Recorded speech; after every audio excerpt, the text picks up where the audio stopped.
Olá, boa noite a todos, graça e paz. Saúdo a Igreja Esmirna, com a graça e com a paz do nosso Senhor Jesus, a todos que estão nos ouvindo, a quem chegar o vídeo pela transmissão do YouTube, do nosso Facebook, pela página da nossa igreja.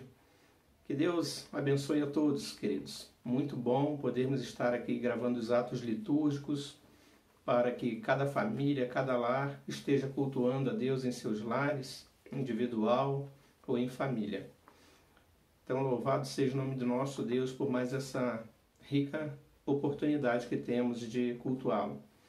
Então, nesse momento, iniciaremos este culto solene ao nosso Deus. A palavra do nosso Deus, em João, capítulo 8, 32, diz: "E conhecereis a verdade, e a verdade vos libertará." O tema do culto desta noite é: Jesus é a verdade que liberta. Então, à luz desse tema, eu convido os irmãos para, nesse momento de adoração, abrirem suas Bíblias no Evangelho segundo João, capítulo 14, faremos a leitura dos versos 1 até o verso 15, leitura alternada. A Gabriela e Israel estarão representando a igreja, me acompanhando na leitura desse texto. Leitura alternada, Evangelho de João, capítulo 14, de 1 a 15. Leiamos a palavra do nosso Deus. Não se turbe o vosso coração. Credes em Deus, crede também em mim. Na casa de meu pai há muitas moradas. Se assim não fora, eu vou-lo teria dito, pois vou preparar-vos lugar. E quando eu for e vos preparar lugar, voltarei e vos receberei para mim mesmo, para que onde eu estou, estejais vós também. E vós sabeis o caminho para onde eu vou. Disse-lhe Tomé: Senhor, não sabemos para onde vais. Como saber o caminho? Respondeu-lhe Jesus: Eu sou o caminho e a verdade e a vida. Ninguém vem ao Pai senão por mim. Se vós me tivesses conhecido, conhecerias também a meu Pai. Desde agora o conheceis e o tendes visto. Replicou-lhe Filipe: Senhor, mostra-nos o Pai, e isso nos basta. Disse-lhe Jesus: Filipe, há tanto tempo estou convosco, e não me tendes conhecido? Quem me vê a mim, vê o Pai. Como dizes tu, mostra-nos o Pai? Não crês que eu estou no Pai e que o Pai está em mim? As palavras que eu vos digo, não as digo por mim mesmo, mas o Pai que permanece em mim faz as suas obras. Crede-me que eu estou no Pai e o Pai em mim. Crede ao menos por causa das mesmas obras. Em verdade vos digo que aquele que crê em mim fará também as obras que eu faço, e outras maiores fará, porque eu vou para junto do Pai.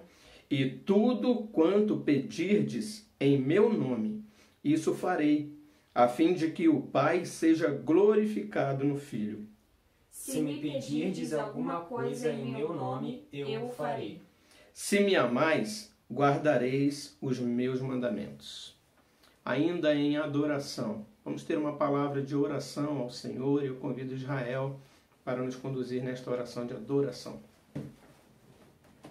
Senhor, grandioso Deus, amado Pai, agora nós entramos em Sua presença, Senhor, para primeiramente Te agradecer, Senhor, por termos a oportunidade de prestigiar esse culto a Ti, ó Pai, pois somente o Senhor é digno de recebê-lo, Pai. Amém. Nós Te adoramos, Senhor, por o Senhor ser tão bondoso para conosco, Senhor, pelo Senhor não nos desamparar, mesmo depois de tantas e tantas vezes que já Te decepcionamos, ó Pai. Amém, o Senhor não Senhor. nos abandona como os filhos que nós somos, ó Pai. Obrigado. Muito obrigado por nos amparar, muito obrigado por ter esse amor paterno para conosco, muito obrigado por não desistir de nós, muito obrigado por ter morrido na cruz por nós, ó Pai. Amém, Jesus. Nós Te amamos, ó Pai, Te adoramos e magnificamos para sempre, Senhor. Em nome de Jesus, amém.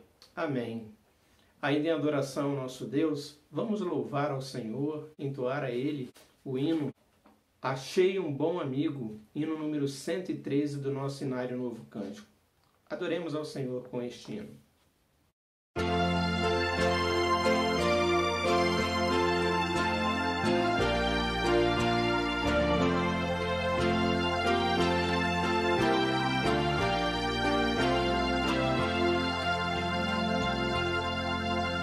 Achei um bom amigo, Jesus o Salvador, dos milhares escolhido para mim. Ele é a luz do mundo, o forte mediador, que me purifica e guarda até o fim. Consolador, amador, meu protetor do mal, Ele pode dar alívio ao meu pesar. Ele é a luz do mundo, a estrela da manhã, dos milhares escolhido para mim. Levou minhas dores todas, as mágoas me entreguei, nele tenho firme abrigo em tentação. Deixei por ele tudo, os ídolos queimei, ele fez-me puro e santo coração. Do mundo me abandonei, persiga o tentador, meu Jesus me guarda até da vida ao fim. Ele é a luz do mundo, a estrela da manhã, dos milhares escolhido para mim.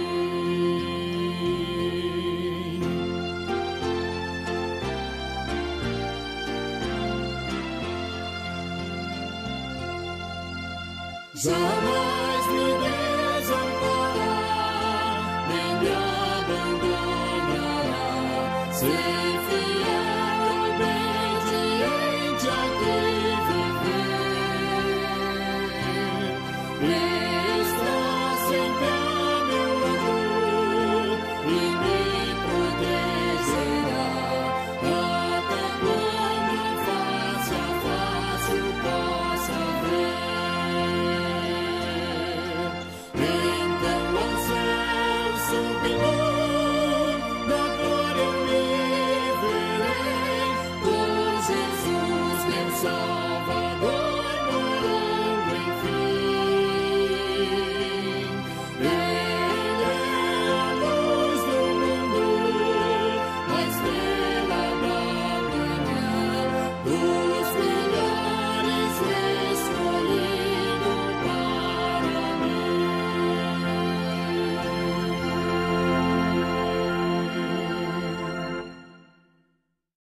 Convido os irmãos agora neste momento de contrição e confissão de pecados a abrirem suas Bíblias no livro do profeta Ezequiel.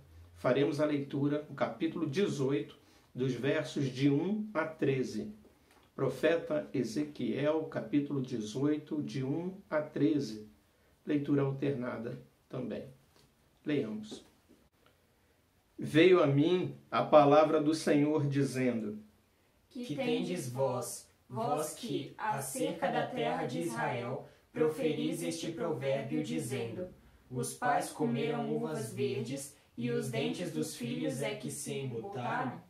Tão certo como eu vivo, diz o Senhor, Deus, jamais direis este provérbio em Israel. Eis que todas as almas são minhas, como a alma do pai, também a alma do filho é minha. A alma que pecar, essa morrerá.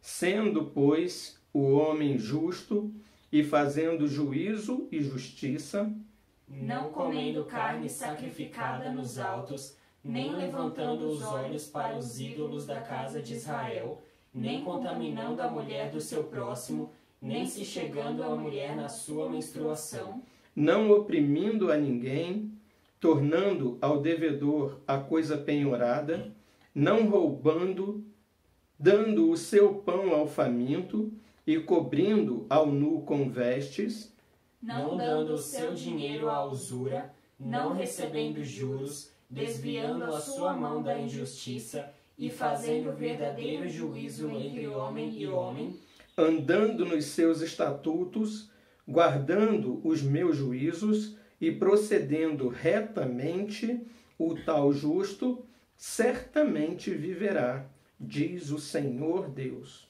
Se ele gerar um filho ladrão, derramador de sangue, que fizer a seu irmão qualquer dessas coisas, e não cumprir todos aqueles deveres, mas, antes, comer carne sacrificada nos altos, contaminar a mulher de seu próximo, oprimir ao pobre e necessitado, praticar roubos, não tornar o penhor, levantar os olhos para os ídolos, cometer abominação, emprestar com usura e receber juros, porventura viverá? Não viverá. Todas estas abominações ele fez e será morto, o seu sangue será sobre ele. Quero destacar aqui o verso 4, que diz: Eis que todas as almas são minhas, como a alma do Pai, também a alma do Filho é minha. A alma que pecar, essa morrerá. Queridos, esta é a verdade da palavra do nosso Deus. A alma que pecar, esta morrerá. O apóstolo Paulo em Romanos, ele diz que o salário do pecado é a morte. E ele faz uma terrível afirmação para nós. Todos pecaram e destituídos estão da glória de Deus. Então, se o salário do pecado é a morte, e a palavra de nosso Deus diz que o homem que pecar morrerá, nós carecemos da salvação e do perdão dos nossos pecados em Cristo Jesus. E isso é feito mediante arrependimento, mediante confissão desses pecados, na presença do Senhor, pedindo a Ele, que também na Epístola de João nos promete que, se pecarmos, temos advogado junto ao Pai, Jesus Cristo. Ele é fiel e justo para nos perdoar os pecados, se nós confessarmos. Então, confesse ao Senhor os seus pecados nesse momento, curve a sua cabeça nesse momento. Vamos ter uma palavra de confissão de pecados. Vamos orar ao nosso Deus. Senhor, nós estamos na Tua presença, em culto a Ti, ó Deus, sabedores da santidade do Senhor, em cuja presença estamos. Um Deus que não há trevas em Ti, um Deus que é luz, um Deus que abomina o pecado e o pecador que o pratica, um Deus que não terá por inocente o culpado, um Deus que derrama sua ira sobre toda malignidade, sobre toda abominação, sobre todo o pecado, um Deus que diz na sua palavra que, através dos teus servos apóstolos, que todos pecaram, e a ira do Senhor é destinada a todos os homens que constituem-se inimigos de Deus. E, ó Pai, só há um modo de nos achegarmos ao Senhor, que é mediante a redenção pelos méritos do nosso Senhor e Salvador Jesus Cristo, o justo. Somente Cristo é justo. Somente Cristo levou sobre si o pecado de nós todos que cremos, que confiamos, que confessamos, mediante a fé que nos foi dada por Ti mesmo, Pai. E é mediante o sacrifício de Cristo, mediante a promessa do Pai de perdão, de Ele ser o nosso advogado diante de Ti, é que nós nos chegamos à Tua presença nesta noite, confessando ao Senhor nesse momento do culto, Pai, que somos pecadores, que carecemos das Tuas ricas misericórdias e que louvamos o Senhor porque elas se renovam a cada manhã e ela é a causa de não sermos consumidos. Obrigado pela Tua misericórdia, obrigado pelo Teu amor, obrigado pela Tua graça, pela dádiva do perdão, mediante a nossa confissão e arrependimento por Cristo Jesus. Ó Deus, perdoa o nosso pecado, ouve e atende o nosso clamor, Senhor, que sonda os nossos corações. Olha para o Teu povo, Deus, tem misericórdia de nós nesta noite, em cuja presença nós nos encontramos, ó Deus, pecadores, indignos, mas diante de Ti, para justamente buscar no Senhor o nosso perdão. Por isso nós estamos aqui nesse momento. Sonde e conhece os corações de cada um e perdoe e purifique em nome de Jesus. Amém. Ainda em confissão, queridos, vamos louvar ao Senhor. Hino Dependência de Deus, hino 68 do nosso Cenário Novo Cântico. Façamos desse hino a nossa oração. Louvemos ao Senhor.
Eu posso buscar-te, jamais dessa bênção na vida eu descrevi. Contudo é possível que dela me afaste, por isso, Senhor, eu preciso de ti.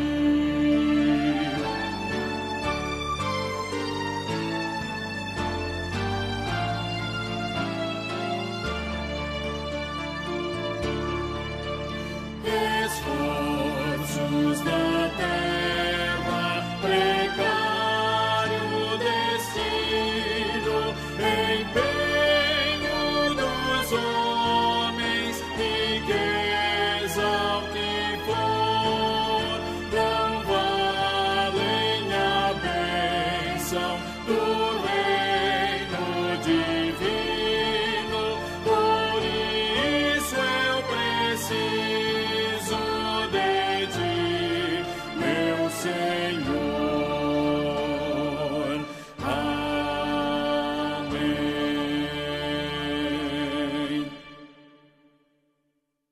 Amados, passando agora ao momento de consagração ao nosso Deus, convido os irmãos a abrirem suas Bíblias na Epístola de Paulo a Tito, capítulo 2, faremos a leitura dos versos de 11 a 15. Farei a leitura do texto, eu peço que os irmãos acompanhem em suas Bíblias. Epístola de Paulo a Tito, capítulo 2, de 11 a 15. Porquanto a graça de Deus se manifestou salvadora a todos os homens, educando-nos para que, renegadas a impiedade e as paixões mundanas, vivamos no presente século sensata, justa e piedosamente, aguardando a bendita esperança e a manifestação da glória do nosso grande Deus e Salvador Jesus Cristo, o qual a si mesmo se deu por nós, a fim de remir-nos de toda iniquidade e purificar para si mesmo um povo exclusivamente seu, zeloso de boas obras. Dize estas coisas, exorta e repreende também com toda a autoridade. Ninguém te despreze. Eu destaco o verso 11. Porquanto a graça de Deus se manifestou salvadora a todos os homens. É manifesta a graça de Deus a todos os homens. Toda a humanidade contempla a graça de Deus. E como que eles contemplam? Como que toda a humanidade contempla a graça de Deus? Versículo 14 nos responde: o qual a si mesmo se deu por nós, a fim de remir-nos de toda iniquidade e purificar para si mesmo um povo exclusivamente seu, zeloso de boas obras. Quando o Senhor nos remiu por Cristo Jesus, um povo exclusivamente seu, zeloso de boas obras, este povo manifesta a graça de Deus salvadora, manifesta isso para toda a humanidade. Consagre sua vida ao Senhor, que essa seja uma verdade na tua vida. Você, povo de Deus, povo eleito, alcançado pela graça salvadora, seja um povo zeloso de boas obras, testemunhando a graça salvadora de Deus a toda a humanidade. Teremos 2 louvores. Faça desses louvores um momento de consagração na presença do Senhor. E depois dos louvores, peço a Gabriela que faça uma oração consagrando-nos na presença de Deus, agradecendo, louvando, bendizendo a Deus pela sua graça salvadora que nos alcançou, e também consagrando nesse momento do culto os dízimos e ofertas que os irmãos já separaram para consagrar ao Senhor, e rogar a bênção de Deus sobre todos os irmãos fiéis nas suas consagrações de dízimos e ofertas, e rogando também por aqueles que nesse momento estão impossibilitados de assim fazer. Louvemos então ao nosso Deus e depois vamos ter essa oração de consagração ao Senhor. Louvemos ao Senhor.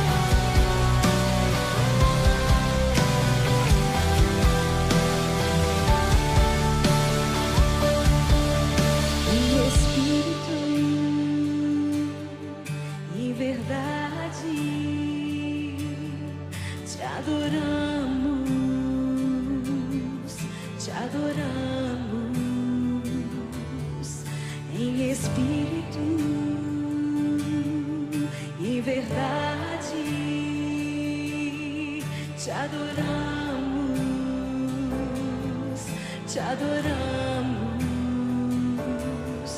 Rei dos Reis e Senhor, te entregamos nosso viver, Rei dos Reis e Senhor, te entregamos nosso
Sei que os teus olhos, sempre atentos, permanecem em mim.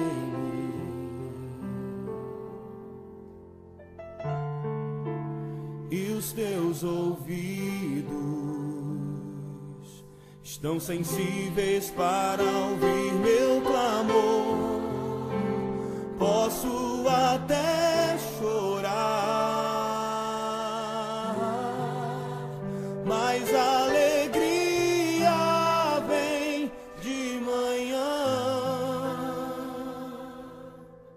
És Deus e perto e não de longe, nunca mudastes, tu és fiel.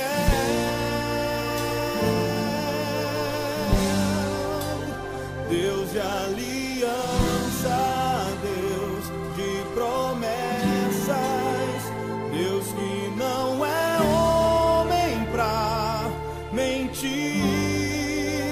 Tudo pode passar, tudo pode mudar, mas tua palavra vai se cumprir. Eu sei que os teus olhos estão em mim, Senhor. Sei que os seus olhos, sempre atentos, permanecem em mim.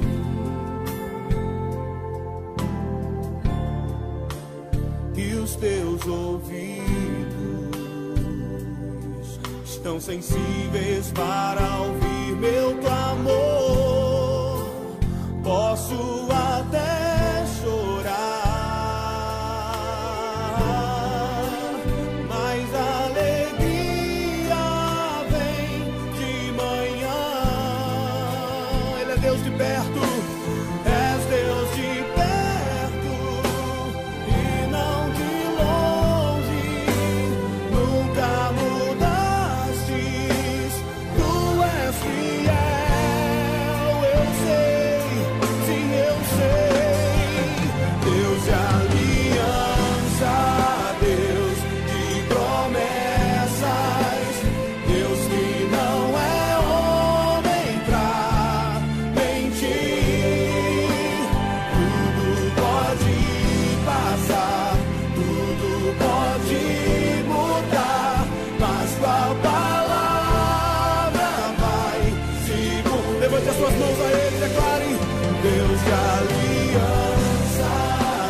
tua palavra eu sei que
obrigada, Pai, por continuarmos nesse culto, Senhor, por estarmos na Tua casa hoje, Pai. Amém, Senhor. Tanto na igreja quanto seja no YouTube, Pai, o Senhor continua nos abençoando e nos cuidando até aqui, Pai. Amém. Deus. Senhor Deus, nesse momento eu quero colocar os dízimos e as ofertas, Senhor, em Tuas mãos, que o Senhor sabe quem foi os irmãos que estão sendo abençoadores, Pai, da Tua igreja, da Tua casa. Sim, Deus. E o Senhor sabe que estão fazendo de coração, Pai. Deus, obrigado. E eu peço a Tua bênção sobre essas vidas, Pai. Amém, Que Senhor. o Senhor continue trazendo abundância na vida dessas pessoas, Pai. Amém, Que Jesus. contribuíram com a Tua casa, assim como a Tua lei nos ordena, Pai. Amém. Também peço, Senhor, para a Tua bênção, Senhor, para a vida daqueles que não conseguem ajudar nesse momento, Pai. Nós Misericórdia, entendemos Jesus. e o Senhor entende mais ainda, além Cuida do teu da povo. nossa capacidade de entender, Pai. O Senhor entende Deus. o momento de cada um, Senhor. É verdade, Deus. E o Supra Senhor suas também necessidades. pode, nós acreditamos que o Senhor pode ajudá-los, Pai, da Amém, forma Jesus. com que o Senhor achar melhor, Pai, através dos Sim, irmãos, Deus. através de Amém, ajudas externas, mas nós Usa-nos, sabemos ó que o Senhor tem o melhor para a vida de cada um de nós, Pai. Amém, Senhor. Obrigada, Senhor, pelo Teu sacrifício por nós. Obrigado, Obrigada, Senhor, por nós termos a oportunidade de Te conhecer, Senhor, enquanto muitos nesse mundo nunca ouviram falar de Ti, Pai. É verdade. Muito Senhor. obrigada, Obrigado. Senhor, por termos essa oportunidade de estarmos aqui Te louvando hoje, Senhor, no Amém, nosso país, Jesus. país Obrigado. livre, Senhor. Obrigada, Senhor, por tudo que o Senhor tem feito em nossas vidas e nós Aleluia, estamos aqui Jesus. para consagrar as Teu nossas coração vidas a Ti, está Pai. Amém, Senhor. Dizer que só o Senhor é o nosso Deus e só o Senhor que queremos adorar, Pai. Nós Amém, estamos aqui Senhor. porque o Senhor nos salvou e nós somos gratos, Senhor. Obrigado. Nós queremos dedicar a nossa vida inteira a Ti, Pai. Amém, Jesus. Assim como o Senhor Oh, nos Deus, demonstrou esteja amor, nós queremos demonstrar o nosso pelo Senhor nesse Amém. momento, Oh, Pai. Deus. Esteja Amém. abençoando essa palavra, Senhor, essa mensagem que vai ser trazida aqui agora, Pai. Amém, E Senhor. que o Senhor receba, Senhor, como o aroma suave, Pai, cada momento desse culto, Senhor, cada Amém, palavra, Deus. cada leitura, oração, canção que nós cantamos, Pai. Amém, Deus. Esteja abrindo nosso coração e nossos ouvidos nesse momento, Pai, Oh, e Deus. que essa palavra não saia vazia de nenhum de nós, Pai, assim como a Tua palavra nos promete, Pai. Amém, Em Senhor. nome de Jesus é que eu faço essa oração de consagração. Amém. Amém. Vamos agora ouvir a palavra do nosso Deus, momento de edificação do culto. Atente-se à palavra do nosso Deus que será lida e exposta nesse momento. Eu convido os irmãos a abrirem suas Bíblias na Epístola de Paulo a Tito. Faremos a leitura do capítulo 1 e eu peço que os irmãos permaneçam com suas Bíblias abertas para a leitura e exposição do texto sagrado. Epístola de Paulo a Tito, capítulo 1. Paulo, servo de Deus e apóstolo de Jesus Cristo, para promover a fé que é dos eleitos de Deus e o pleno conhecimento da verdade, segundo a piedade, na esperança da vida eterna que o Deus que não pode mentir prometeu antes dos tempos eternos e em tempos devidos manifestou a sua palavra mediante a pregação que me foi confiada por mandado de Deus, nosso Salvador, a Tito, verdadeiro filho, segundo a fé comum, graça e paz da parte de Deus Pai e de Cristo Jesus, nosso Salvador. Por esta causa te enviei em Creta, para que pusesses em ordem as coisas restantes, bem como em cada cidade constituísses presbíteros, conforme te prescrevi, alguém que seja irrepreensível, marido de uma só mulher, que tenha filhos crentes que não são acusados de dissolução, nem são insubordinados. Porque é indispensável que o bispo seja irrepreensível, como dispenseiro de Deus, não arrogante, não irascível, não dado ao vinho, nem violento, nem cobiçoso de torpe ganância, antes hospitaleiro, amigo do bem, sóbrio, justo, piedoso, que tenha domínio de si, apegado à palavra fiel que é segundo a doutrina, de modo que tenha poder tanto para exortar pelo reto ensino, como para convencer os que o contradizem, porque existem muitos insubordinados, pauradores frívolos e enganadores, especialmente os da circuncisão. É preciso fazê-los calar, porque andam pervertendo casas inteiras, ensinando o que não devem, por torpe ganância. Foi mesmo dentre eles um seu profeta que disse: cretenses, sempre mentirosos, feras terríveis, ventres preguiçosos. Tal testemunho é exato. Portanto, repreende-os severamente, para que sejam sadios na fé e não se ocupem com fábulas judaicas, nem com mandamentos de homens desviados da verdade. Todas as coisas são puras para os puros. Todavia, para os impuros e descrentes, nada é puro, porque tanto a mente como a consciência deles estão corrompidas. No tocante a Deus, professam conhecê-lo, entretanto, o negam por suas obras. É por isso que são abomináveis, desobedientes e reprovados para toda boa obra. Epístola de Paulo, apóstolo Paulo a Tito. Tito, um nome que não é muito comum, não é muito falado, o nome do Tito. Agora, recentemente, um pastor que se formou comigo, amigo meu lá da turma do seminário, ele deu esse nome para o filho dele, Tito. Eu achei até assim diferente, novo, Tito, infelizmente, não é muito falado. Não é muito falado nem por nós, cristãos. Mas foi um grande homem de Deus. E nós vamos aprender um pouquinho sobre a vida de Tito. Quem foi Tito? Esse homem de Deus, chamado por Paulo. Queridos, imaginem-se colocados numa ilha para pregar o evangelho verdadeiro, o evangelho da palavra, numa ilha muito populosa, várias cidades dentro dessa ilha, muito grande a ilha. E você ser colocado então nesta imensa ilha e ficar ali com uma incumbência apostólica de pregar o evangelho da verdade. Sendo que, detalhe, essa ilha é considerada por ser o local da mentira, a prática da mentira. Um povo conhecido por serem mentirosos.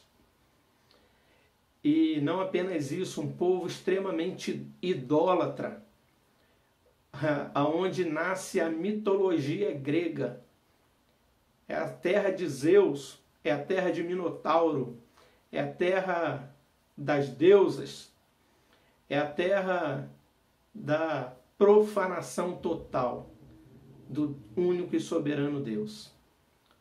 É neste lugar, na ilha de Creta, que Tito, servo do Senhor, foi recomendado por Paulo, foi enviado, foi posto nessa ilha com essa missão de transformar por meio do Evangelho, de dentro para fora, a cultura desse povo e conduzi-los à genuína fé cristã, ao genuíno Evangelho. Que missão, que desafio foi lançado por Paulo ao seu companheiro Tito. E essa noite nós vamos falar sobre isso. O desafio de falar a verdade no mundo de mentiras. Que desafio para Tito. Paulo praticamente vai naquela ilha, prega o evangelho e deixa Tito ali e segue a sua viagem missionária, mas deixa essa carta, deixa essa epístola na mão de Tito. Carta essa que serviria ali como uma procuração, uma autorização, que Tito estava servindo a Deus em nome e na autoridade apostólica, na autoridade do apóstolo Paulo, que o estava credenciando a pregar o evangelho naquela ilha e transformá-la para a glória de Deus, levar o evangelho para os cretenses. Aliás, título esse que ficou comumente conhecido, os cretenses, como os mentirosos. A expressão cretismo significava mentiroso, e a expressão cretenciar significava falar mentira. Então, notem que desafio, que fama deste povo, desta cidade, povo mentiroso. E isso está exposto aqui no texto, que nós vamos ver essa noite. Então, queridos, é à luz desse contexto, dessa situação, é que nós vamos falar nessa noite sobre o desafio de pregar a verdade no mundo de mentiras. Paulo faz aqui uma saudação bem diferente de outras saudações dele. É uma saudação muito mais completa. Notem então que nessa singular saudação de Paulo, ele vai se apresentar da seguinte forma. Primeiro a sua identidade. Quem está escrevendo esta carta? Paulo. Por quê? Porque Paulo que havia pregado o evangelho na ilha de Creta. Ele que levou o evangelho. Ele chegou com Tito naquela ilha, pregou o evangelho, mas ele saiu e deixou Tito naquela ilha. Então ele está se identificando. Sou eu, Paulo, que estou falando. Então a expressão Paulo, né, o nome Paulo, os irmãos sabem, né, da conversão de Saulo, e então Jesus o chama de Paulo, falando: Saulo, Saulo, por que me persegues? E a partir de então, desde a conversão de Saulo, ele utiliza então o seu nome como Paulo. E a palavra, o próprio nome, a identidade já diz muita coisa. A expressão, o nome Paulo significa pequeno. Pequeno. Aquele grande homem, perseguidor dos cristãos, perseguidor da igreja, após a sua conversão, ele é pequeno, um pequeno homem. Paulo, pequeno. E ele se coloca como quem? Um pequeno é aquele que serve, servo de Deus. Né? Na verdade, na hierarquia do evangelho, da missão cristã, o maior é o menor, é aquele que serve. E Paulo se apresenta especificamente nesta carta, distinta das demais, não apenas como apóstolo, mas ele se apresenta, antes de tudo, como servo de Deus. Isso é muito importante, queridos. Para aquele contexto, eles precisavam saber o significado de ser servo de Deus. No lugar de pessoas mentirosas, eles deveriam entender que eles foram criados para servirem a Deus, para abandonarem aqueles deuses deles e servirem o único e verdadeiro Deus. Então, Paulo se apresenta primeiramente como servo de Deus, do único Deus, e apóstolo de Jesus Cristo. Então, todos nós, todos cristãos, são servos de Deus, ou pelo menos devem ser, servos de Deus. Mas agora Paulo faz uma distinção. Sou servo de Deus, como todos os cristãos devem ser, mas sou apóstolo de Jesus Cristo. Ou seja, eu fui chamado para um ofício apostólico. Apóstolo é aquele que é enviado com uma missão. Ele é um mensageiro que está sendo enviado para uma missão. Qual o propósito? Qual era o propósito desse ofício, desse mensageiro? Promover a fé dos eleitos de Deus e o pleno conhecimento da verdade pela piedade.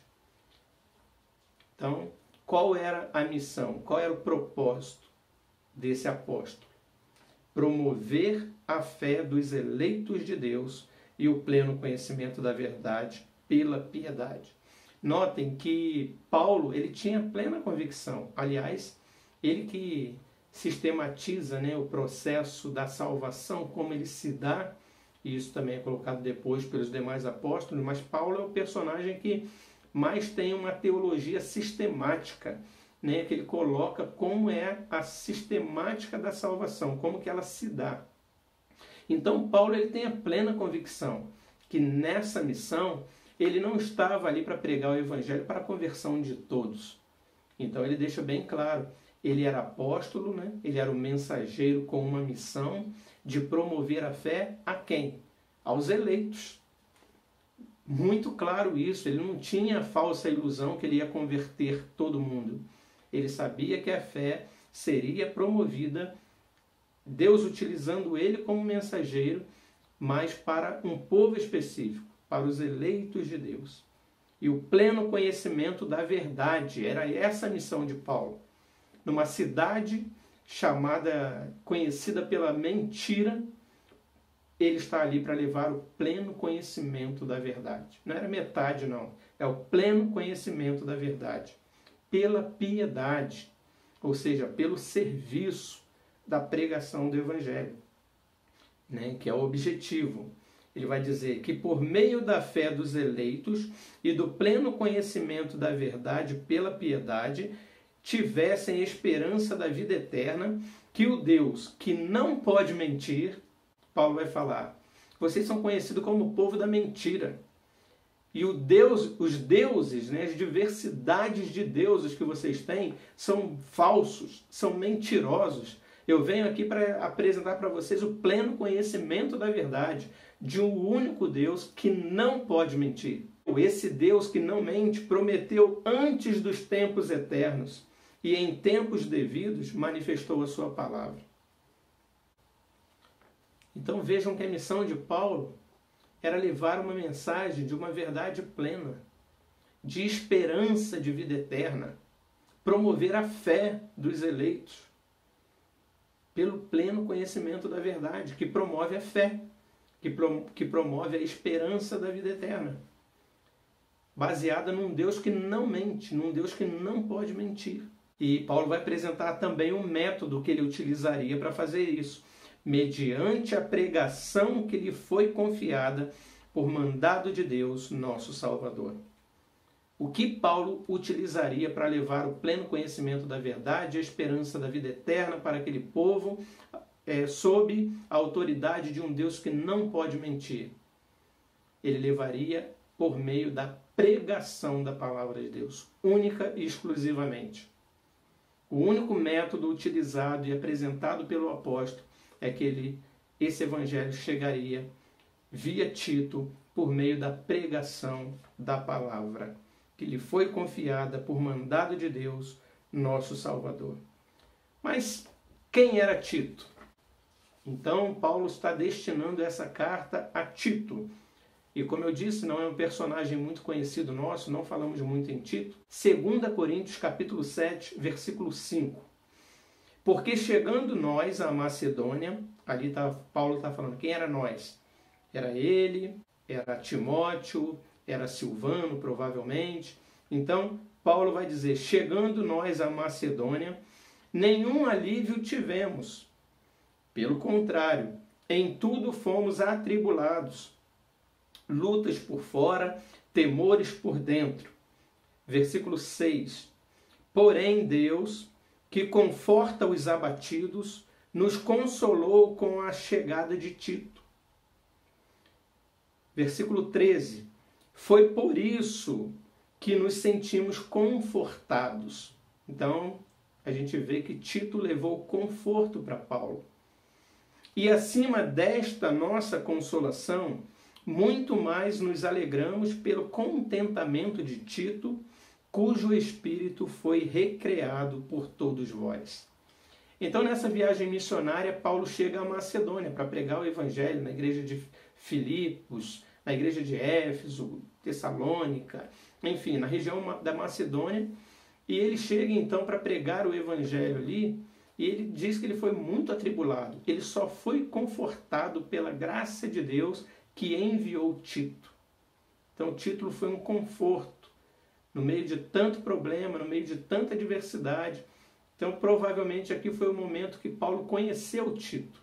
Alguém que chegou, e o texto não explica como, que conforto foi esse que Tito levou a eles, mas certamente foi a entrega pessoal dele, porque Paulo vai dizer, nós pregamos isso em Filipenses, que foi a primeira igreja de Paulo na região da Macedônia, e depois lá em Atos ele vai dizer, ele vai agradecer a Deus, porque mesmo um povo tão pobre, tão humilde, quis participar, né, em toda a sua pobreza, não deixar de ter a graça de participar dos donativos, das doações, das ofertas que estavam sendo arrecadadas para serem enviadas a Jerusalém, que também estava passando muita dificuldade. Então, mesmo eles sendo tão pobres, eles quiseram participar. E diz lá o texto que aqueles que não podiam ofertar nada, ofertavam-se a si mesmos para a obra missionária. E muito provavelmente, pela leitura dos textos, me parece que Tito era um desses que se ofertou, que se doou para poder trabalhar com Paulo na missão. De forma que ele levou conforto para Paulo na região da Macedônia. 2 Coríntios capítulo 8. E lembrando que, lembra daquela passagem, quando eu preguei em Filipenses eu disse isso, como que Paulo chegou na região da Macedônia? Numa noite, num sonho, o Espírito de Cristo mostra para ele e ele fala, passa a Macedônia, um jovem aparece para ele e diz, passa a Macedônia e ajuda-nos. Então, depois daquele sonho, Paulo deixa de ir para as regiões que ele iria e ele deixa de ir para Bitínia, né, para vários outros lugares que ele iria e ele vai para a Macedônia. Passa a Macedônia e ajuda-nos. Então, ali na Macedônia, onde Paulo certamente conhece Tito. 2 Coríntios capítulo 8, versículo 1. Também, irmãos, vos fazemos conhecer a graça de Deus concedida às igrejas da Macedônia. Versículo 6. O que nos levou a recomendar a Tito, que, como começou, assim também complete esta graça entre vós. Aqui Paulo está falando para os coríntios, já para a igreja de Corinto. Que como ele foi abençoado por Tito lá na Macedônia, agora ele está recomendando Tito, que começou uma obra também na igreja de Corinto, na cidade de Corinto. Assim também complete esta graça entre vós. Versículo 16.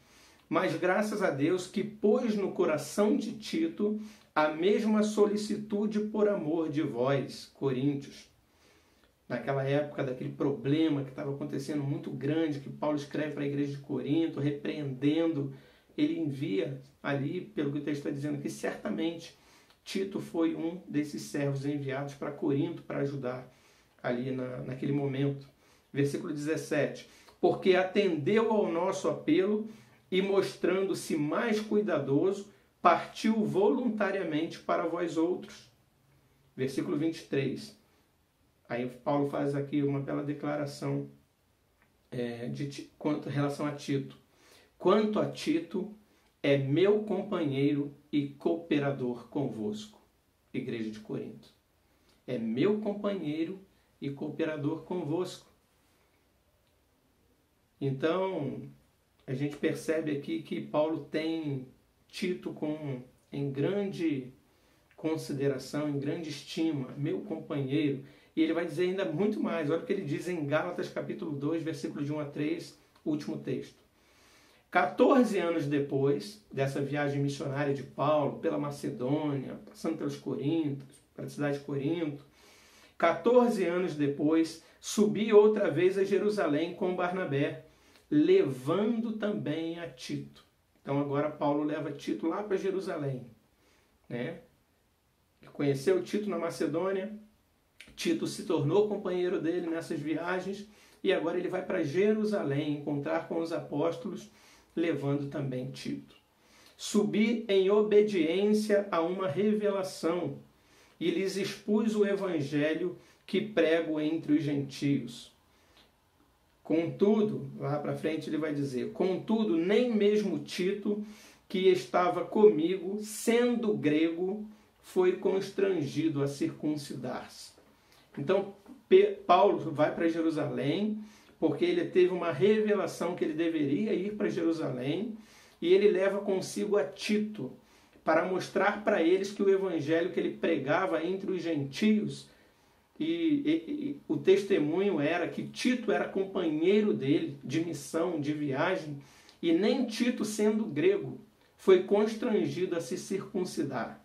Porque o evangelho que Paulo estava pregando não era o evangelho da circuncisão, era o evangelho de Jesus Cristo, que veio, que se fez pecado por nós, que levou sobre si as nossas dores, que fez uma nova aliança com o seu povo, uma aliança nele, Cristo. Ele veio, cumpriu toda a lei cerimonial, todos aqueles rituais. Então, Tito é levado por Paulo a Jerusalém como uma testemunha de que ele era companheiro dele na missão e ele, sendo grego, não foi constrangido a ser circuncidado. Então, aqui a gente entende um pouco, a Bíblia fala muito pouco de Tito. Esses textos aqui são praticamente os únicos que nós temos aí na Bíblia que fala sobre Tito. Mas qual era a consideração de Paulo por Tito? Notem o verso 4 que vai dizer verdadeiro filho. Então, se lá ele diz, né, que Tito que estava com ele, sendo companheiro, agora ele vai dizer verdadeiro filho, segundo a fé comum. Essa era a expressão que Paulo usava, né? E essa expressão Paulo usava para Timóteo. São aqueles que foram evangelizados, foram, né, convertidos pelo Espírito Santo mediante a exposição, a mensagem de Paulo. E Paulo os tinha então como filhos na fé. Por isso ele vai dizer verdadeiro filho segundo a fé comum. E Paulo então faz essa saudação, né? Uma bênção. Ele coloca aqui uma impetração de uma bênção sobre a vida de Tito, cuja missão, como dissemos lá no início, a missão extremamente difícil. Tudo que Tito precisava era dessa bênção maravilhosa de Paulo sobre ele. Graça e paz. Essa expressão muito utilizada por Paulo, né, que eles todos conhecem. Graça e paz é a manifestação do Espírito de Deus, do Espírito Santo. É produzida pelo Espírito Santo. A graça, que é o favor imerecido, que traz a fé salvadora, que traz a salvação, esteja sobre você. Essa graça de Deus esteja sobre você. E paz, fruto do Espírito, que é resultado da graça. A verdadeira paz, não a paz do mundo, não a paz que significa a ausência de guerra, a paz que está tudo bem. Não, é a verdadeira paz. A paz em qualquer circunstância. A paz do eleito, a paz do salvo. Da parte de quem? De Deus, Pai. E de Jesus Cristo, Filho, nosso Salvador. Então aqui nós temos a bênção dada pelo apóstolo Paulo a Tito para essa missão, com a Trindade Santa sobre ele. Graça e paz, fruto do Espírito, que vem da parte de Deus Pai e de Jesus Cristo, Filho, nosso Salvador. É isso que Paulo estava impetrando sobre a vida de Tito naquele momento. Então, agora nós vamos ver o primeiro desafio. Temos aqui a saudação, entendemos o contexto, para onde Tito estava sendo enviado, quem era Tito e qual é a missão dada por Paulo. Então, o primeiro desafio de Tito era, sob a autoridade apostólica, organizar igrejas com boa liderança. Você vai nessas cidades onde o evangelho foi pregado, onde tem o povo aqui que se diz cristão, e você vai chegar e você vai organizar essas igrejas. Notem aí o versículo 5 que ele diz: por esta causa, que causa? Promover aquilo que ele havia dito lá na sua saudação. Promover a fé que é dos eleitos de Deus e o pleno conhecimento da verdade. Então, por esta causa, por este objetivo, com este propósito, Paulo vai dizer: te deixei em Creta, para pôr em ordem, para que pusesses em ordem as coisas restantes. Ou seja, ficaram pendências aí para ser resolvidas. E eu estou te deixando, Tito, para você resolver essas pendências. Bem como em cada cidade constituísses presbíteros, conforme te prescrevi. Ou seja, Tito precisava colocar em ordem as coisas restantes. Significava que Paulo havia deixado pendências naquelas igrejas e que de cada cidade, né, na ilha de Creta, uma das pendências claras era constituir presbíteros. E aí, Paulo, estamos agora para constituir também na nossa igreja Esmirna mais um presbítero. E, se Deus quiser, com a vontade de Deus sendo confirmada, se assim for da vontade dele, teremos então no próximo domingo o nosso conselho restituído, reconstituído, restabelecido, caso seja confirmada por Deus, por meio da igreja, a eleição do nosso irmão Paulo Oda para a função de presbítero. Tito tinha essa missão também, de lá na ilha de Creta, constituir presbíteros. E isso vale para nós nessa noite. Olha a recomendação de Paulo, que ele deixou com Tito. o critério que Tito deveria utilizar para escolher os seus presbíteros, para constituir presbíteros. Que prescrições eram essas? Paulo deixa 15 prescrições. Claro que nós só vamos aqui citá-las. Alguém que seja irrepreensível, ou seja, não tem nada do que ser falado sobre ele de mal. Uma pessoa irrepreensível, idônea. Marido de uma só mulher, começa por aí. Numa cidade de deusas, de mitologia, onde a profanação sexual, a erotização era algo absurdo, este que fosse constituído presbítero precisava ser marido de uma só mulher, que tenha filhos crentes, que não são acusados de dissolução, nem são insubordinados. E ele vai dizer por quê. Ele vai falar, porque é indispensável que o bispo seja irrepreensível como dispenseiros de Deus. Dispenseiros é aquele que vai trabalhar na obra, é aquele que vai servir, que está à disposição do serviço. Dispenseiros de Deus. Então, como que uma pessoa que diz trabalhar na obra de Deus, que diz ser missionário, que está aqui envolvido, que diz ser líder, que diz estar à frente, é uma pessoa repreensível? Uma pessoa, família totalmente desestruturada, filhos perdidos, várias mulheres, não é exemplo. O que Paulo precisava era de pessoas que fossem exemplares para poder fazer diferença naquela cidade, para que fossem pessoas dignas de credibilidade, irrepreensível. Ele vai falar isso 2 vezes. Não arrogante, ou seja, precisava ser uma pessoa humilde, precisava ser uma pessoa que tivesse, sabedoria para lidar com as coisas, não fosse prepotente, arrogante, aquela pessoa difícil. Não irascível, precisava ter muita calma, ele ia precisar ser muito tranquilo, ter muita paciência, ele precisava ter uma longanimidade, né? Uma paciência estendida, longa, porque ele ia enfrentar muito desafio.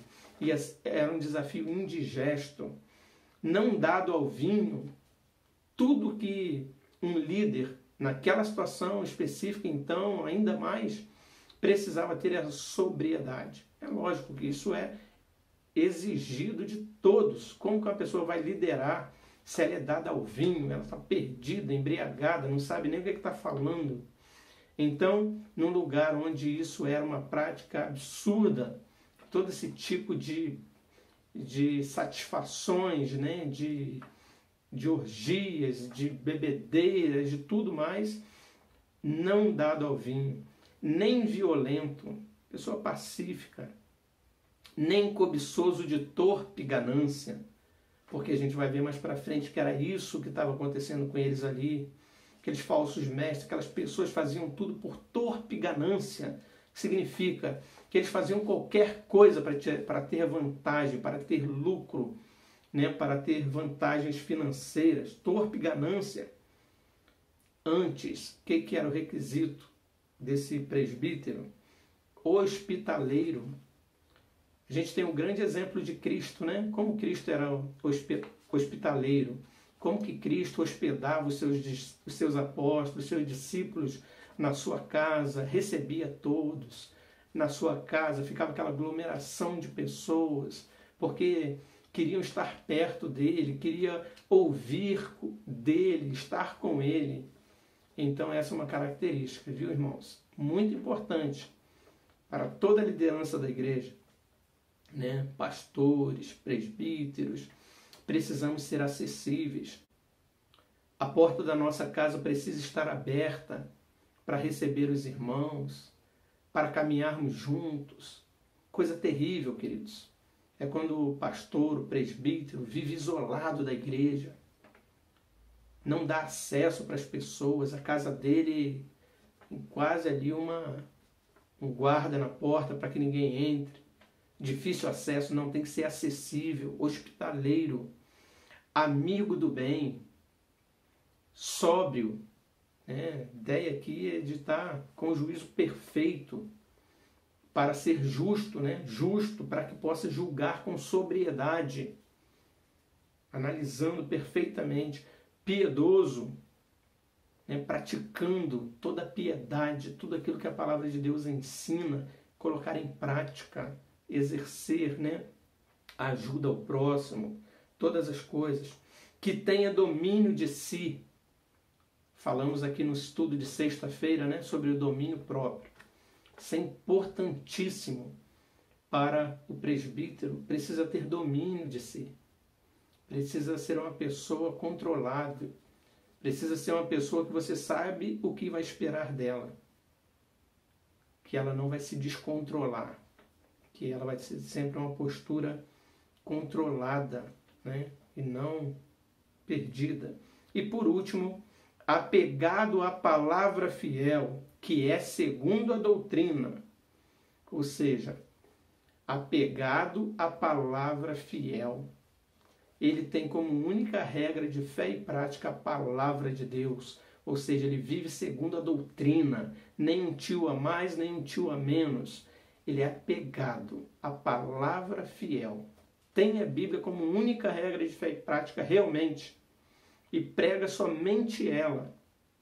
Sofra as consequências que sofrer. Mas ele não abre mão da sã doutrina. De modo que tenha poder tanto para exortar pelo reto ensino, como para convencer os que o contradizem. Precisaria ser um apologeta, queridos. Precisaria saber ter conhecimento da verdade para fazer a defesa da fé, para poder fazer a sustentação dos seus argumentos, para poder contradizer aqueles que vinham com mentiras, que não tratavam com a verdade. Lembram da tentação de Jesus no deserto? Quando Satanás vinha com algo, dizendo ser da palavra, o Senhor Jesus contradizia, né? Vinha contradizendo, dizendo com a palavra da verdade o que era verdadeiramente a palavra fiel. E não caía na mentira do diabo. Então o que Paulo está dizendo para esse presbítero, para Tito, na constituição desses presbíteros, é que esses homens eles fossem capazes de fazer isso. Que fossem apegados à palavra fiel, que é segundo a doutrina, não abrissem mão delas e tendo domínio, né? Que maneja bem a palavra da verdade. Não é isso que Paulo fala para Timóteo? É bem isso que ele está dizendo aqui para Tito. Esses homens eles têm que manejar bem a palavra da verdade para contradizê-los, né, para fazer a defesa da fé. Por que isso? Paulo vai dar a razão disso. Porque existem muitos, ou seja, não são poucos, insubordinados, ou seja, não se sujeitam às autoridades constituídas, são rebeldes. São muitos insubordinados que você vai encontrar pela frente. Não se sujeitam à autoridade, são rebeldes. Pauradores frívolos, palavra difícil, né? Pauradores frívolos. Eu fui buscar aqui o que é essa palavra, pauradores frívolos. São faladores, tagarelas. Pessoas que falam coisas inúteis, que não têm verdade, que não têm propósito, mas são astutos. São pessoas que levam, na língua popular, né, coloquial, são pessoas que levam o outro na lábia. Eles têm palavras frívolas, mas enganadores. Eles falam aquilo que não é verdade, mas enganam. É por isso que ele vai confirmar aqui na sequência. E enganadores, especialmente os da circuncisão. Agora fica até mais claro quem são esses. Especialmente, ou seja, Paulo está dizendo, toda a cidade é mentirosa. Lá esse lugar da mentira. Mas especialmente os da circuncisão. O que Paulo está falando? Os judeus que vivem aí no meio dos gregos, né? Vivem aí na ilha, os cretenses. Tem um monte de judeu aí.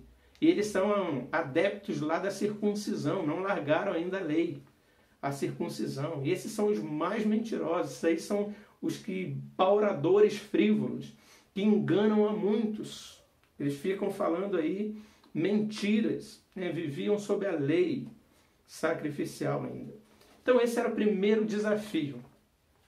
Primeiro desafio de Tito, né? Organizar sob a autoridade apostólica organizar igrejas com boas lideranças. Aqui a impressão que dá é que Tito teria que encontrar aqui agulha no palheiro, né? No meio de uma cidade desse jeito, com essa fama, ele encontrar homens com essas características era um desafio e tanto. Esse é o grande desafio de Tito, o primeiro grande desafio dele. Organizar igrejas, constituindo presbíteros com todas essas características. Por que ele precisava disso? Por que Paulo está dizendo isso para Tito? Porque no meio daquela devassidão de mentiras, de profanações, de idolatrias, de abominações, precisava de uma equipe muito boa. Precisava de homens realmente irrepreensíveis. Homens íntegros. Homens realmente que pudessem ter autoridade quando fossem falar, quando fossem cobrar. Então eles precisavam ser irrepreensíveis. Porque o povo certamente não iria dar crédito para homens que fossem como eles.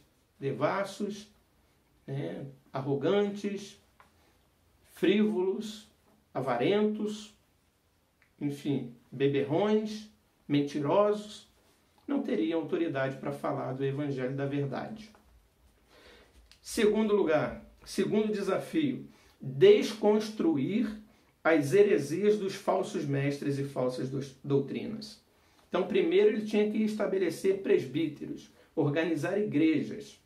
Agora, junto com esses homens, junto com essa equipe constituída, através dessas igrejas organizadas, eles tinham que desconstruir as heresias dos falsos mestres e falsas doutrinas. Olha o verso 11. É preciso fazê-los calar, porque andam pervertendo casas inteiras, ensinando o que não devem, por torpe ganância. Notem, aqui Paulo revela qual era o verdadeiro interesse por trás daquilo que eles faziam. Torpe ganância. Ou seja, faziam tudo que fosse necessário para lucrar, para ganhar dinheiro. E certamente, pregando a circuncisão, pregando aqueles rituais, pregando aquelas leis cerimoniais, eles adquiriam muito enganando aquele povo. E eles não queriam que aquilo acabasse. Então, era um grande desafio, porque essa era a motivação deles. Torpe ganância. O que eles faziam? Pervertiam casas inteiras, ensinando o que não devem. Pauradores frívolos, mentirosos, enganavam, enganadores. Versículo 12. Foi mesmo dentre eles, dentre esses enganadores, especialmente os da circuncisão, conforme Paulo fala, um seu profeta que disse: cretenses, olha a fama da cidade, cretenses, sempre mentirosos, feras terríveis, ventres preguiçosos. Olha que fama que tinha essa cidade. E segundo os historiadores, quem disse isso? Paulo fala aqui que é um dos seus profetas disse isso. Esse, da época dessa mitologia grega, quando estava no auge, Platão fala dele, os historiadores acreditam que era sobre este homem que Paulo está dizendo aqui. Um seu profeta que disse: cretenses, sempre mentirosos, feras terríveis, ventres preguiçosos. Segundo os historiadores, esse profeta referido por Paulo era Epimênides, que nasceu em Knossos, lá na ilha de Creta. Então ele era um cidadão da ilha de Creta, ele era um dos cretenses. Dito como homem estranho pelo seu povo, era um dos poucos da sua época e região que criam em apenas um Deus. Ou seja, ele era um estranho lá no meio, porque apesar de estar ali, não era um profeta legítimo nenhum. Era mais um ali, e ele era considerado estranho, mas ele falava de um único Deus. Em Atenas haviam mais de 30 mil deuses. E veio então ali uma fúria em Atenas, e eles correram então atrás de Epimênides para falar, para pedir para ele, para interceder por aquele Deus ali, que ele acreditava que havia só um Deus, para interceder por eles.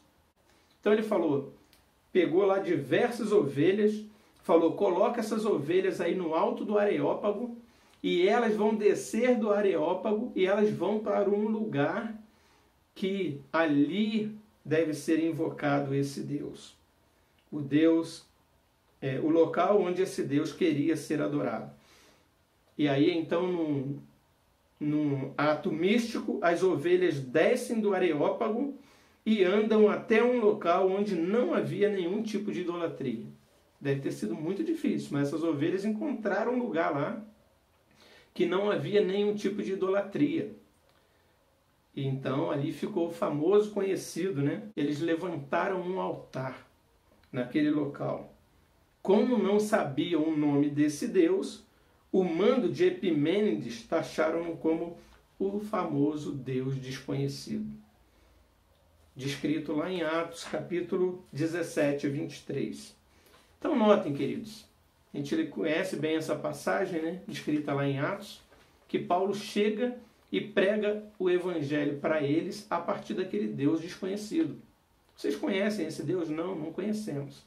Então ali, e Paulo leva o evangelho para eles, através daquele Deus desconhecido dessa história, desde lá, da mitologia, né, desse homem, Epimênides, que mandou que as ovelhas descessem do Areópago para mostrar esse lugar.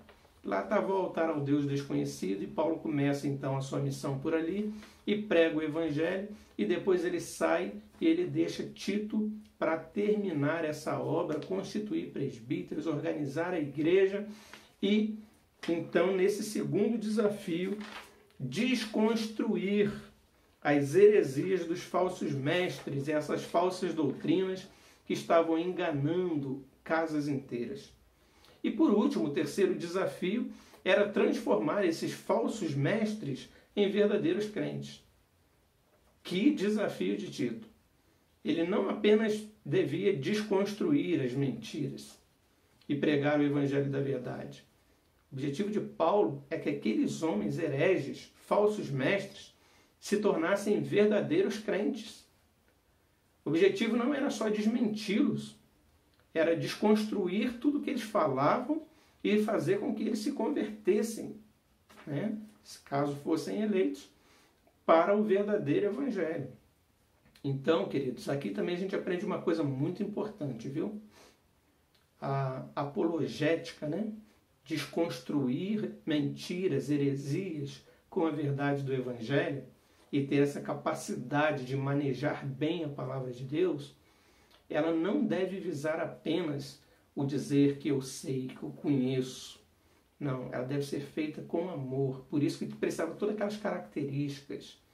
Uma pessoa que não é irada, uma pessoa mansa, uma pessoa justa, uma pessoa sóbria, para que ela pudesse tratar com amabilidade, com vistas a trazer essas pessoas para o verdadeiro evangelho. Então esse é um terceiro e grande desafio de Tito. Olha o verso 13.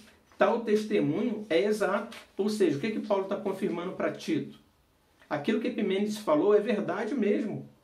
Eles são enganadores, eles são sempre mentirosos, eles são feras terríveis, ventres preguiçosos. Então Paulo está confirmando. Mas olha a continuação. Portanto, repreende-os. Quem deveria repreendê-los? Tito. Repreende-os, você e os presbíteros, para que sejam sadios na fé. Esse era o objetivo. Repreende-os para que eles sejam sadios na fé, para que eles sejam curados espiritualmente, que eles não sejam doentes espirituais, mas que eles sejam sadios na fé. 14. E não se ocupem com fábulas judaicas, nem com mandamentos de homens desviados da verdade. Ou seja, veja que uma cidade que tinha já toda aquela mitologia grega de Zeus, de Minotauro e tudo mais, das deusas, não apenas isso, mas eles se ocupavam com fábulas judaicas, ou seja, mitos judaicos, como da circuncisão, mandamentos de homens desviados da verdade. Então, tudo aquilo precisava ser desconstruído. 15, versículo 15. Todas as coisas são puras para os puros, todavia para os impuros e descrentes, nada é puro. Eles eram descrentes. Eles não acreditavam no único Deus verdadeiro, na palavra fiel e verdadeira. Então eles não eram puros, eles eram descrentes, impuros. Eles precisavam ser transformados. Precisavam se tornar pessoas sadias na fé.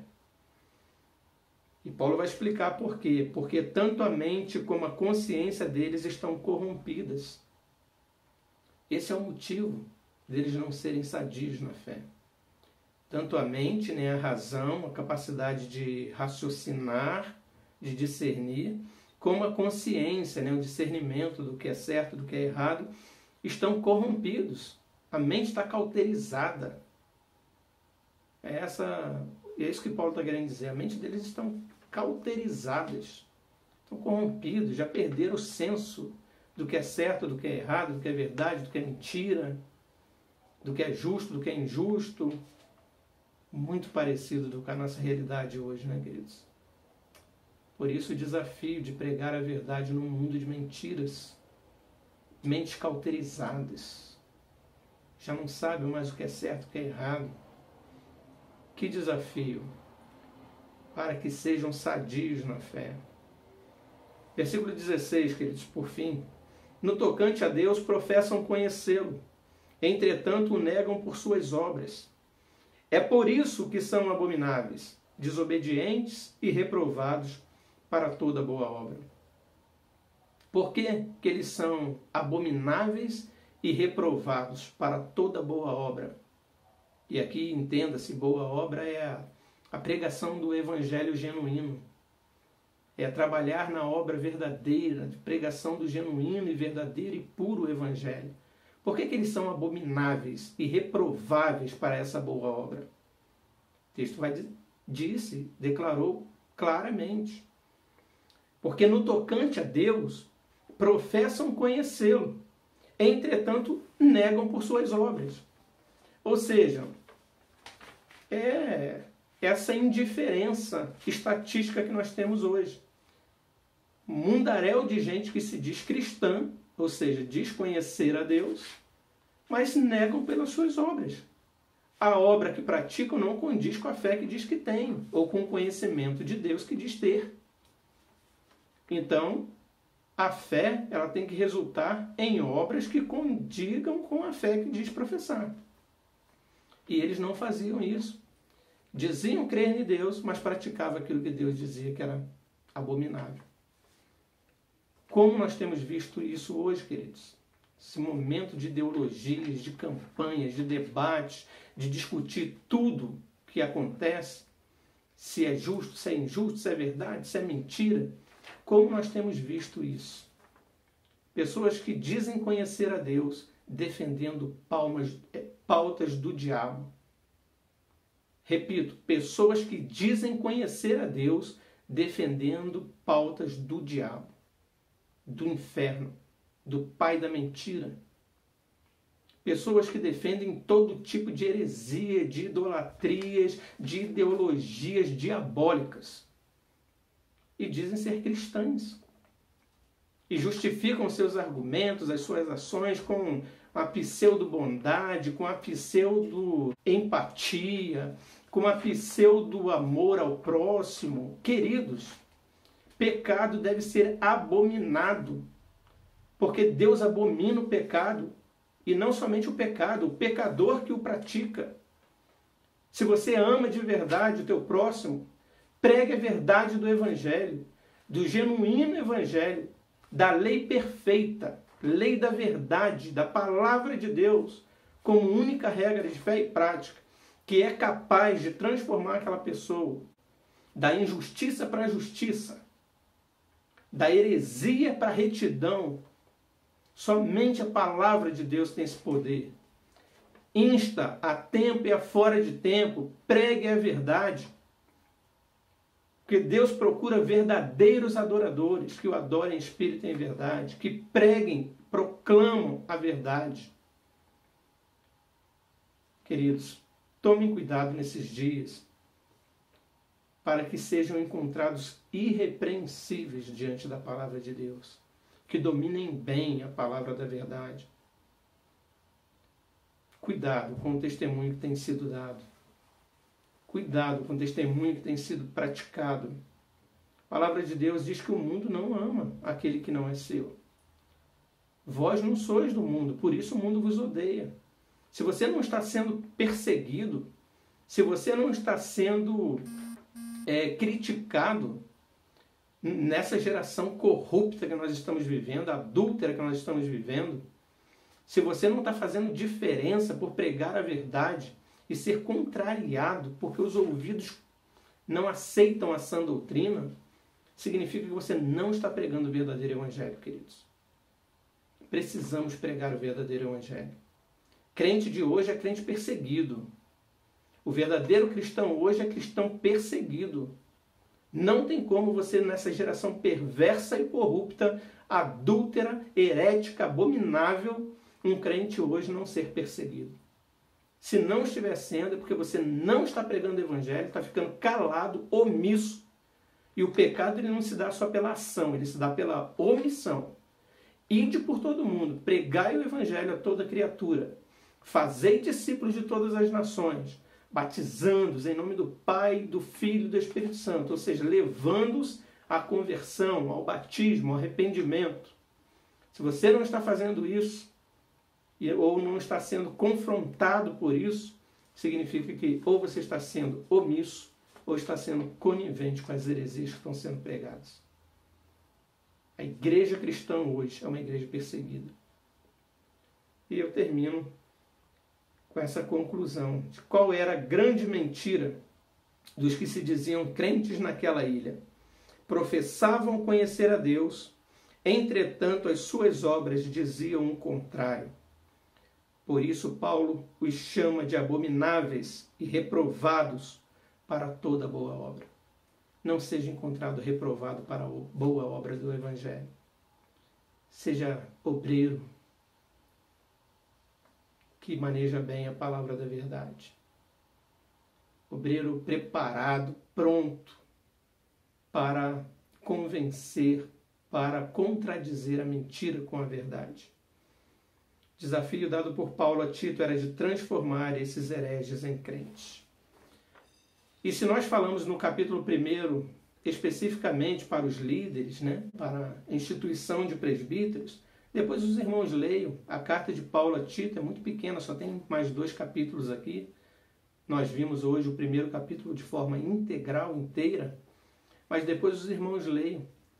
Qual era a recomendação? O que Tito deveria pregar para os anciãos, para as mulheres mais velhas, para as mulheres mais novas, para os servos, para como devemos obedecer às autoridades constituídas. Enfim, queridos, o recado de Paulo que ele deu a Tito para pregar na ilha de Creta aos cretenses, aos mentirosos, aos hereges, abomináveis, para levá-los a Cristo, era para que vivessem naquela conduta. Tem mensagem para os líderes, tem mensagem contra os falsos profetas, mas tem mensagens para os homens idosos, para os homens novos, para as mulheres idosas, para as mulheres jovens, para os filhos, para os servos, para os cidadãos, de respeitar as autoridades. E ele vai terminar dizendo, antes da sua saudação final, ele vai dizer, versículo 10, evita o homem faccioso, depois de admoestá-lo primeira e segunda vez, pois sabes que tal pessoa está pervertida e vive pecando, e por isso mesmo está condenada. Então, Tito ele tinha que ir, repreender, exortar, mas ele tinha que evitar os homens facciosos. Aquele que vivia numa facção, aquele que vivia numa mentira, aquele que vivia contra, aquele que vivia perseguindo o Evangelho. Rebeldes. Então Paulo fala, evita.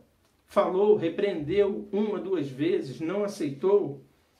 Sabes que tal pessoa está pervertida e vive pecando, e por si mesma está condenada. Que Deus nos abençoe, queridos, para que possamos ser irrepreensíveis no meio de uma geração adúltera, corrompida, herética, abominável, que trocam a verdade de Deus pela mentira, a justiça pela injustiça. Deus tenha misericórdia da nossa nação, Deus tenha misericórdia do seu povo, nos dê graça para fazermos diferença nessa sociedade e sermos preparados para toda boa obra. Que Deus nos abençoe. Vamos louvar a Deus em resposta à palavra que ouvimos. Sejamos luz, brilhe onde quer que você esteja. Proclame o Evangelho do nosso Deus. E depois do louvor, temos a oração final e a impetração da bênção.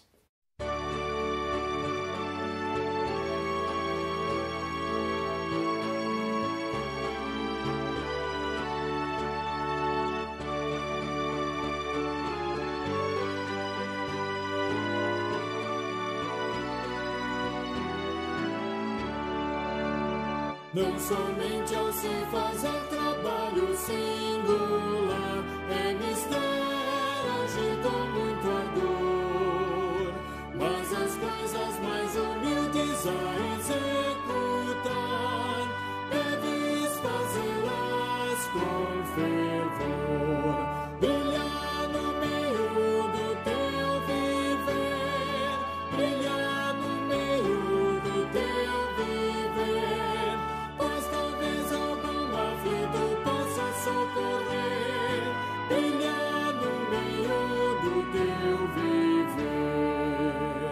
Ou talvez alguma vida possas confortar com palavras prendas de amor, ou talvez algumas almas tristes alcançar com a mensagem do Senhor. Brilhar no meio do teu viver, brilhar no meio do teu viver, pois talvez algum aflito possa socorrer, brilhar no meio do teu viver.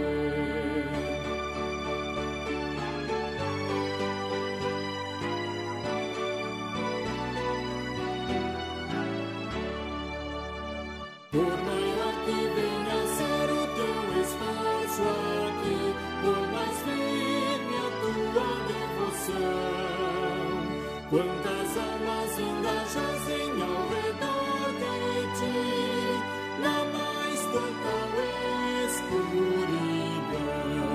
Brilhar no meio do teu viver, brilhar no meio do teu viver, pois talvez algum aflito possa socorrer, brilhar no meio do teu viver. Senhor Deus, o nosso Pai, nós chegamos nesse momento ao final deste culto solene que foi prestado ao Senhor. Te agradecemos por todos os atos do culto. Agradecemos, ó Pai, porque fomos edificados em cada ato desse culto e especialmente pela transmissão da Tua Palavra, ó Pai, que nos edifica, que nos orienta, que nos exorta. Nós te agradecemos, ó Pai, pela noite que tivemos, ó Pai, por esse banquete espiritual, por estarmos na Tua presença em culto, ó Senhor, prestando a Ti toda a honra, toda a glória, toda a adoração e ouvindo do Senhor o conforto necessário, a orientação necessária, a exortação necessária para vivermos nesse mundo, Pai, caído, perdido, que necessita de ouvir a Tua palavra, o Teu Evangelho. Usa-nos como instrumento do Senhor para brilharmos no meio do nosso viver, no meio da nossa nação, sendo essa testemunha, ó Pai, que transmite a todas as nações, a todos os homens, a todo o povo, a graça salvadora que alcançou o Teu povo, um povo eleito, um povo exclusivo do Senhor, para dar testemunho para a prática de boas obras. Ó Deus, usa-nos como instrumento do Senhor, assim rogamos, porque precisamos da Tua graça para isso, ó Pai. Precisamos do Teu amor a cada dia, do Teu perdão, das Tuas misericórdias, da Tua força, que o Senhor que nos sustenta, o Senhor que nos guarda e o Senhor que nos abençoa. Por isso nós colocamos em Tua presença nesse momento, te pedindo essas bênçãos, pedindo que o Senhor nos fortaleça para andarmos na Tua presença, dia a dia nos santificando. E que a graça do nosso Senhor e Salvador Jesus Cristo, o amor do nosso Deus e Pai, e as ternas comunhão e consolação do Espírito Santo repouse sobre vós, Igreja Esmirna, Igreja do Senhor, sobre todo o povo de Deus espalhado em toda a terra, não apenas hoje, mas para todo sempre. Amém.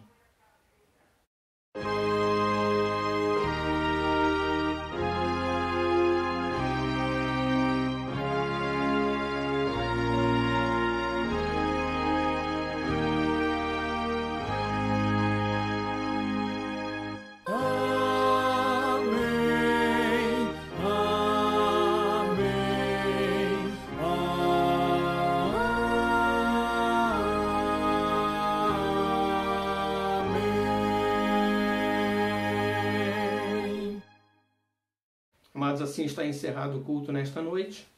Eu não deixo aqui de pedir aos irmãos que continuem em oração por esse momento ainda que estamos passando de pandemia, para que possamos rapidamente estar 100% reunidos na igreja, congregando juntos, em comunhão, podendo fazer então a Santa Ceia da comunhão dos santos, estarmos nos alegrando junto nesse momento de comunidade do Senhor.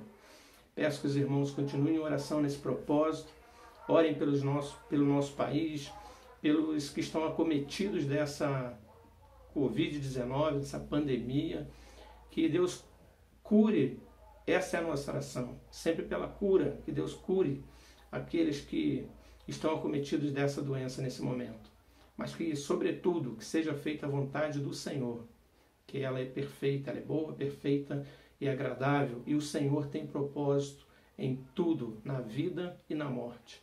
Então entregue a vida dessas pessoas na presença de Deus, que a vontade dele seja feita, rogando pela cura delas, se assim for possível, mas pedindo também pelas famílias que já estão enlutadas, que perderam entes queridos. Ore por essas famílias, que Deus esteja confortando o coração dessas pessoas, e pelos nossos governantes, para que possam tomar medidas que preservem vidas, que possa dar aí uma esperança, né, de cura para as pessoas que estão acometidas nesse momento. Então ore pelos nossos governantes, não apenas pela pandemia, mas por tantas coisas que nós estamos enfrentando na nossa sociedade, conforme vimos nessa palavra, e que os irmãos estejam em oração pela nossa nação. Que não sejamos como os cretenses, possamos fazer toda a diferença na sociedade para transformar essa sociedade, para ser um povo do Senhor, fiel à palavra do Senhor. Então, que Deus nos abençoe, que Deus nos dê uma boa semana. Convido os irmãos também para os estudos de sexta-feira, que somos o que fazemos, e a Escola Bíblica Dominical, domingo às 10 da manhã, além de contar com as orações das irmãs que se reúnem também online às quartas-feiras, para poder continuar aí orando pela nossa igreja, pelo nosso país. Que Deus abençoe a todos. Boa semana, na paz do Senhor. Amém.